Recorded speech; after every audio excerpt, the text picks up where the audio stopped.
শুধু আমি আইএসএফ এর চেয়ারম্যান বামেদের সমর্থনে আইএসএফ এর প্রার্থী হয়েছিলাম।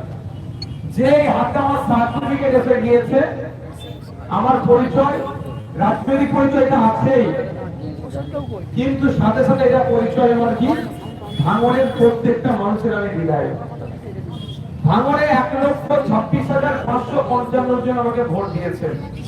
আমি তাদেরকে ধন্যবাদ জানাই, তাদের কাছে আমি কৃতজ্ঞ যে রাজ্যের কাছে একটা দৃষ্টান্ত তৈরি করলেন যে ভাঙড় সত্যিকারের অর্থে কোন বোমবাদা নেতাকে তারা বোমবাদা মানুষকে তারা নেতা হিসাবে গ্রহণ করে না।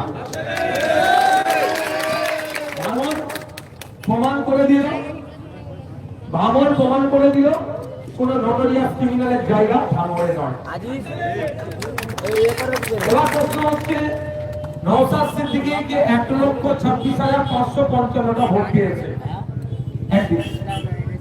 বিজেপি 30,000 সামথিং ভোট পেয়েছে, টিএমসি 94,000 ভোট পেয়েছে। তাই নওশাদ সিদ্দিকী কি আচরণ করবে এটা জেনে রাখা দরকার। অনেকের কাছে পঞ্চায়েতের মেম্বারের কাছে গেলে আইএসএফ করার জন্য সই দেয় না, তাদেরকে একটু জানিয়ে রাখি। আমার কাছে 1,26,555 জন আজকে যে পরিষেবা পাবে, ওই বিজেপিকে যে 30,000 মানুষ ভোট দিয়েছে তারা আজকে একই পরিষেবা পাবে। 94,000 টিএমসি কে যারা ভোট দিয়েছে তারাও আমার কাছে আসলে এক পরিষেবা পাবে, তথা সবাই আমার নজরে ভাঙড়বাসী। এটাই আমার কাছে পরিষেবা। আপনাদের এখানে এসেছি আজকে এখানে জনসংযোগে বিধায়ক।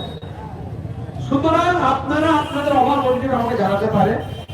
শুধু তাই নয়, সাথে এটাও আমি বলবো জোর গলায়, কারণ আমার তো নির্দেশ ছিল না ভোটের পরবর্তী এমন কেউ যদি আইএসএফ দ্বারা আক্রান্ত হয়ে থাকে, অন্যায় ভাবে কেউ যদি সমস্যার সম্মুখীন হয়ে থাকে, আমাকে এখানে এসে নির্দ্বিধায় বলতে পারেন অমুকজন আমি অন্যায় করিনি, আমার সাথে খারাপ আচরণ করেছে, সেটাও আমি আমার পার্টির ছেলেদের কাছ থেকে বুঝে নেবো কেন বিনা দোষে পিছনে লেগেছে। এটা আমি বিধায়ক হিসাবে জোর গলায় বলছি। ভাঙড়ের মানুষ, ভাঙড়ের সংখ্যাগরিষ্ঠ মানুষ ক্রিমিনাল, গুন্ডামি, মস্তানি, হিংসাকে বন্ধ করার জন্য আমার পক্ষে ভোট দিয়ে 1,26,555 জন ভোট দিয়ে প্রমাণ করেছে ভাঙড়ে হিংসা আমরা করবো না। ঠিক যেভাবে তৃণমূলের হিংসা ভাঙড়ে বন্ধ করেছে, নতুন করে হিংসা করার মতো কেউ ভাঙড়ে গছিয়ে উঠতেও আমরা দেব না। সমাজ বিরোধী গুলোকে বাড়িতে নয়, আমাদের ভয় নয়, তবে নিজেরা যে অন্যায় করেছে গ্রামবাসীর ভয় ঘর ছাড়া। আইসাকে কিছু বলতে হবে, গ্রামবাসীর ভয় ঘর ছাড়া, তাই না? নতুন করে আমাদের মধ্যে থেকে এই ধরনের কেউ উঠে আসুক আবার করবো আমরা, সেটাও আমরা হতে দেবো না। আমাদের মধ্যে কেউ তোলাবাজি হয়ে উঠুক, আমরা সেটা বরদাস্ত করবো না। একটা টাকার দুর্নীতি আমরা হতে দেবো না। আপনারা সাথ দেবেন আমার? সাথ দেবেন তবে কি?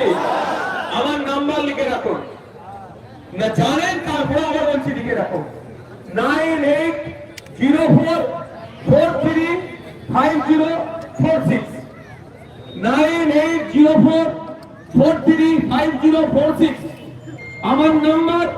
ফোন করবে, আমার পরিবর্তে যে কেউ ফোন ধরতে পারে। ভাই আমি মাইকে বলছি, এখন ফোন করলে নিশ্চিত হবে আমি ফোন তুলতে পারবো। আপনাদের সমস্যার কথা বলবেন।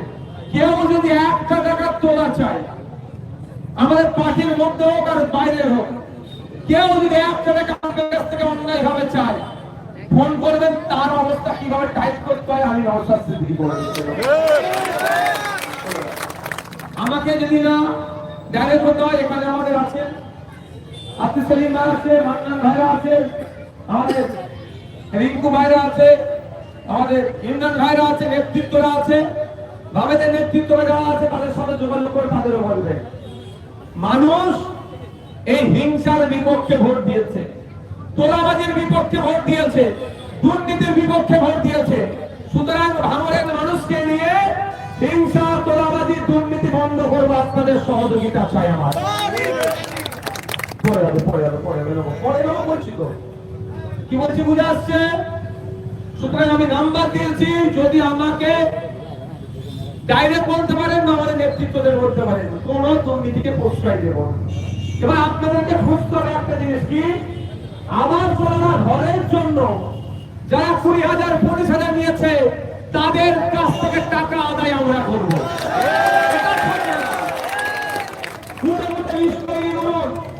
একটা টাকা এক্সট্রা দেবো না। গরিব মানুষ 1,20,000 টাকা আবাস যোজনা 20,000 টাকা কাটিং করেছে, লিস্ট বার করুন, কোন নেতা নিয়েছে তার নাম্বার বলুন, সেই নেতার কাছ থেকে টাকাটা আমরা বুঝে নেব। তার 20,000 উদ্ধার করে ইমরান ভাই কি 5,000 থেকে 15,000 ফেরত দেবে নাকি? তা চলবে না। 20,000 উদ্ধার করে জনমানুষের উদ্ধার হবে, হাতে তুলে দেওয়া হবে। এই পঞ্চায়েত দুর্নীতি হয়েছে, একটা একটা বুঝে পড়া হবে।